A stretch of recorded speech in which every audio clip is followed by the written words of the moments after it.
যাদের স্কিন অনেক সেন্সিটিভ, কোনো ডে ক্রিমই আপনাদের স্কিনে স্যুট করে না, অথবা বুঝতে পারছিলেন না যে কোন ডে ক্রিমটা ইউজ করবেন অথবা নাইট ক্রিম ইউজ করবেন, আবার ভয়ে পাচ্ছেন যে স্কিনে যদি কোনো সমস্যা করে, অথবা স্কিনটাকে অনেক হোয়াইটেনিং করতে চাচ্ছিলেন উইদাউট সাইড এফেক্ট, তারা চোখ বন্ধ করে কোরিয়ান এই 3W ক্লিনিক ব্র্যান্ডের ক্রিমটা ইউজ করতে পারেন।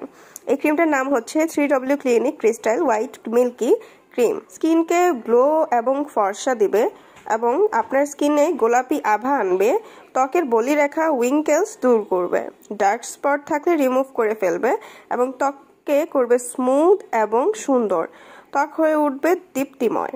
এটি সেন্সিটিভ ত্বকের জন্য বেস্ট হবে। তাছাড়াও আপনারা ড্রাই স্কিনে এটা ইউজ করতে পারেন এবং নর্মাল স্কিনেও এটা ইউজ করা যাবে। ত্বকে ছিদ্র থাকলে সেগুলো টাইট করবে, মসৃণ করবে, ত্বক উজ্জ্বল করবে এবং কয়েক গুণ ফর্সা করে তুলবে। হ্যাঁ, এটা একটা ফর্সাকারী ক্রিম। আপনারা যারা ফর্সাকারী ক্রিম চাচ্ছিলেন যেটা কোনো ক্ষতি হবে না, উইদাউট সাইড এফেক্ট আপনাদের ব্রাইটেনিং দিবে, সেটার জন্য কিন্তু আপনারা ইউজ করতে পারেন এবং চোখ বন্ধ করে ইউজ করতে পারেন, কোনো প্রবলেম হবে না। অ্যান্ড ইনশাল্লাহ আপনারা যদি টানা 1 মাস এটা ইউজ করেন, অবশ্যই ভালো রেজাল্ট পাবেন, কারণ এটা হচ্ছে একটা কোরিয়ান প্রোডাক্ট যেটার কোনো সাইড এফেক্ট নেই।